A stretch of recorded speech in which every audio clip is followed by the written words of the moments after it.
Assalamualaikum warahmatullahi wabarakatuh. Selamat pagi, apa kabarnya hari ini adik-adik? Mudah-mudahan kita selalu dalam keadaan sehat walafiat ya.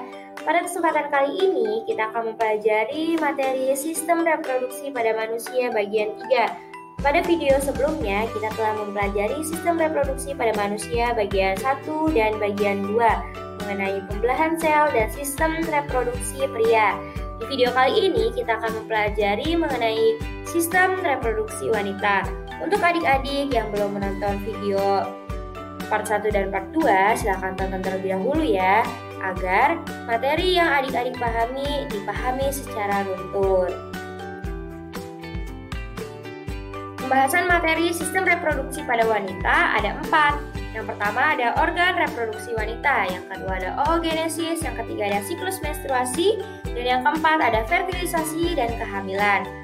Untuk lebih jelasnya, mari kita bahas satu persatu. Organ reproduksi wanita terbagi menjadi 2, ada organ reproduksi eksternal atau luar dan organ reproduksi internal atau dalam. Organ reproduksi eksternal pada wanita terdapat vulva atau celah. Di dalam vulva terdapat labia yang berbentuk seperti bibir.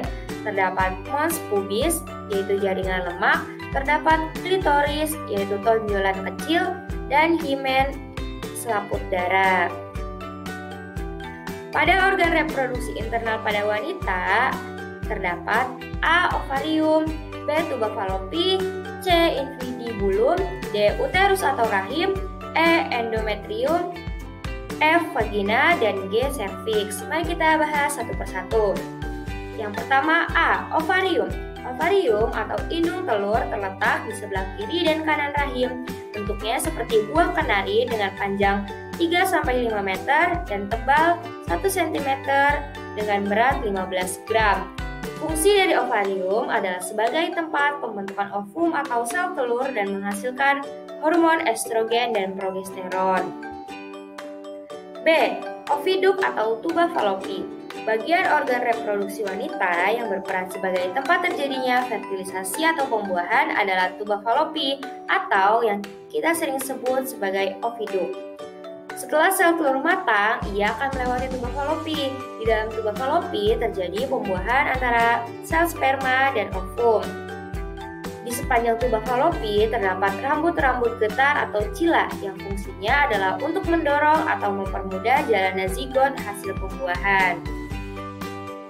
C. Infundibulum. Infundibulum berfungsi untuk menangkap sel telur saat dilepaskan dari ovarium.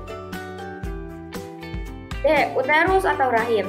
Uterus atau rahim adalah rongga pertemuan antara dua saluran tuba fallopi bagian kiri dan kanan. Fungsi dari uterus adalah sebagai tempat menempelnya janin hingga proses persalinan. E. Endometrium. Endometrium adalah dinding rahim. Endometrium dapat robek dan mengeluarkan darah pada saat menstruasi. F. Vagina. Vagina adalah saluran tempat berlangsungnya proses kopulasi, yakni pertemuan antara dua alat kelamin, jalan keluar darah menstruasi, dan jalan keluarnya bayi. Vagina terdiri atas laput lendir, jaringan otot, dan jaringan ikat. Panjang vagina umumnya 8-10 cm dengan dinding yang berlipat dan elastis. G. Cervix, leher rahim atau mulut rahim. Cervix terletak di atas vagina. Ciri-ciri kelamin sekunder wanita. Yang pertama ada tumbuh rambut pada sekitar alat kelamin dan ketiak. Yang kedua, pinggul semakin membesar atau melebar. Yang ketiga, payudara akan mengembang. Yang keempat, kulit akan semakin halus. Dan yang kelima, suara semakin nyaring atau melengking. Pembahasan kita di materi kali ini yang kedua adalah oogenesis. Oogenesis adalah proses pembentukan ovum yang terjadi dalam ovarium. Oogenesis dimulai pada saat janin dalam kandungan. Kemudian, pada saat bayi lahir, oogenesis akan berhenti sementara, kemudian dilanjutkan pada saat pubertas. Proses pembentukan sel telur atau ovum. Sel telur, ovum atau oogonium membelah secara mitosis membentuk oosit primer.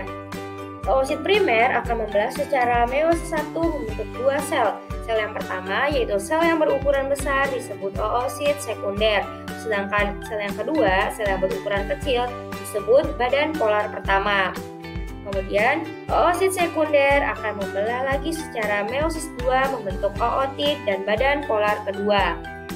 Badan polar pertama dan badan polar kedua akan hancur dengan sendirinya dan tidak berfungsi lagi dalam proses oogenesis.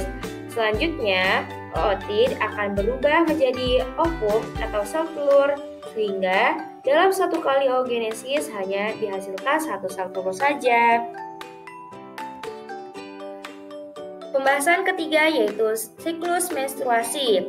Siklus menstruasi terjadi dalam 4 tahapan, yaitu yang pertama fase pendarahan atau menstruasi, yang kedua fase folikuler atau praovulasi, yang ketiga fase ovulasi, dan yang keempat fase luteal atau pasca ovulasi.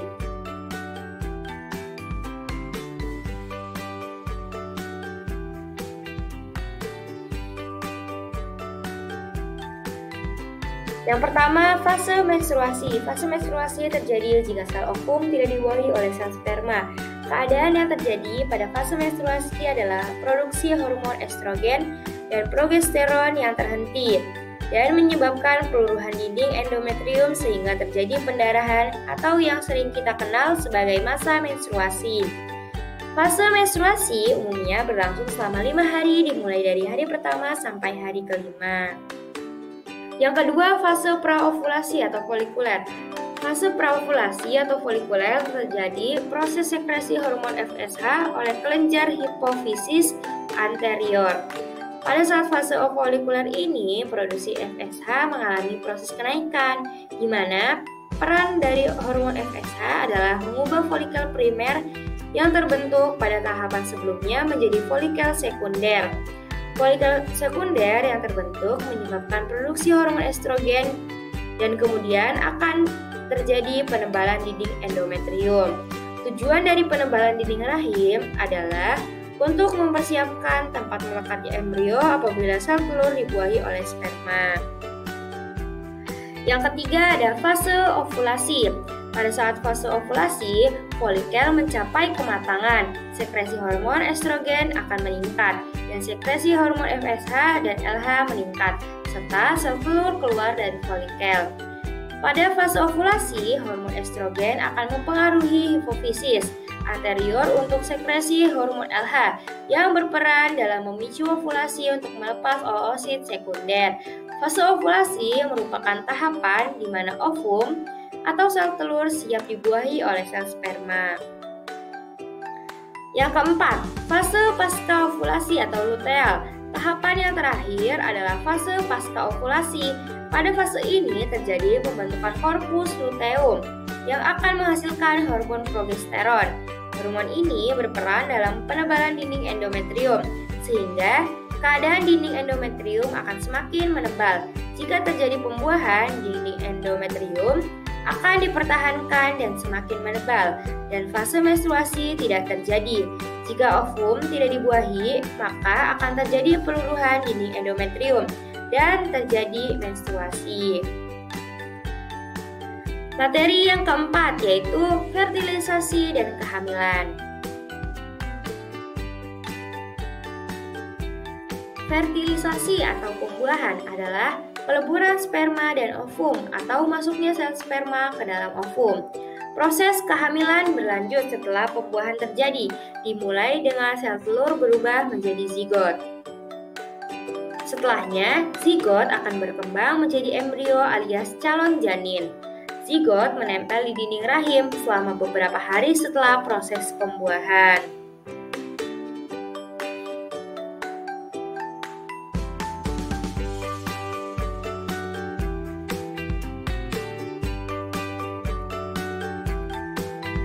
Membran pembungkus embrio.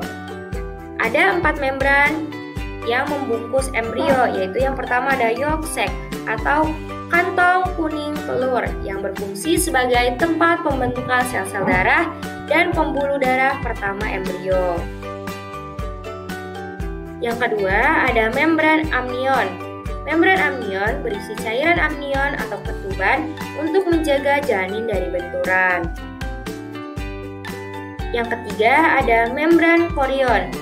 Membran chorion atau membran terluar akan membentuk plasenta untuk pertukaran gas dan pemberian nutrisi janin dari ibu. Keempat yaitu allantois. Allantois adalah tali pusar penghubung ibu dan janin sebagai jalan masuknya nutrisi, gas pernafasan, dan membuang sisa metabolisme. Terima kasih sudah menonton video ini.